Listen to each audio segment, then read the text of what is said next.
What if I tell you most of your choices are influenced by others, family, friends, social influencers? Seneca has an advice for Serene and for you. This is Serene. She was 13 when she smoked her first cigarette, not because she liked. She hated the smell, the smoke, the dizziness, and the fact that she had to pay to poison herself. But she wanted to be part of a group, doing what everybody else did. It was a terrible idea, and years later, her adult version condemned the teenage self for the addiction acquired. It took years for her to overcome. Today, she looks at her past with patience and compassion. She knows we are all influenced by the social environment. Even when you believe otherwise, you are just denying reality. We make choices that do not please us just to achieve a sense of belonging.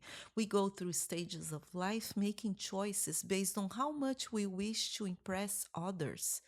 We change a travel itinerary to please a companion. We go to a party we have no interest in to keep a friend company.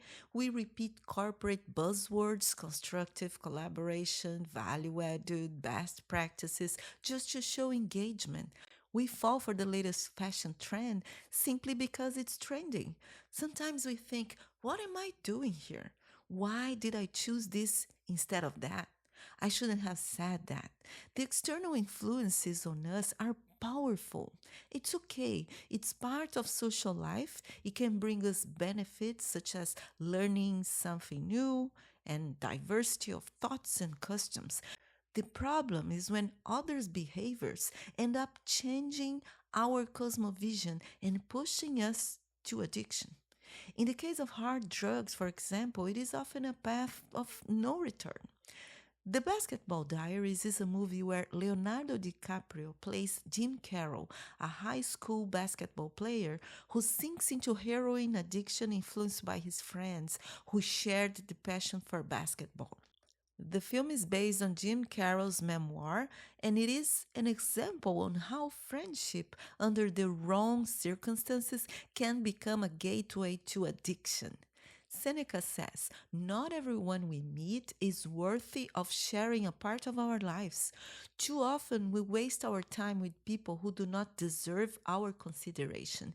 You should follow your nature when choosing your activities. Is your nature more toward action or quiet contemplation? Seek experiences with people who share the same inclinations. In other words, you will not find joy in forcing yourself into activities to please those around you. For this reason, we must be alert to prevent ourselves from falling into vices to satisfy a friend. When in doubt, ask yourself, why am I doing this? Do I really want to be here? How does this activity fit into my life goals? This can help us recognize when we have been dragged into someone else's purpose rather than our own. But Seneca also says, don't forget, nothing brings more joy than a loyal and fulfilling friendship. What a joy is to have someone whose heart is ready to keep our secrets, someone we can talk to who helps calm us down, someone who offers advice to support our plans, someone whose presence chases away our sadness. However, Seneca warns us to be cautious with friends whose habits are harmful. Just like virtues, vices are contagious. We must keep a safe distance, just as we would from someone infected during a pandemic. Mixing what is healthy with what is corrupt leads to deterioration. It requires common sense and prudence. In the other hand, we cannot expect perfection in friendship. Loyal friends support and help each other.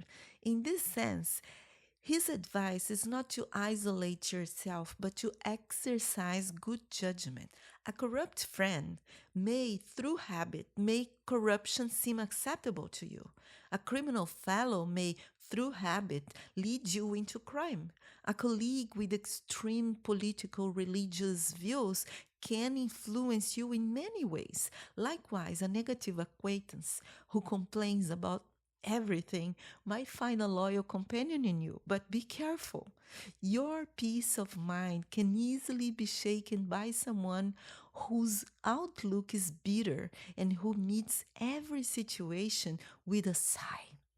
This isn't about abandoning friends in need, but about handling these relationships wisely, prioritizing friendship that lift you up rather than drag you down. Having the courage to step away from those who threaten your well being, offering support and empathy to those who need it while keeping enough distance to protect yourself. Harmful habits take many forms, not just drug use, but also low moral values, discrimination, lack of empathy, racism, and even tolerance for injustice.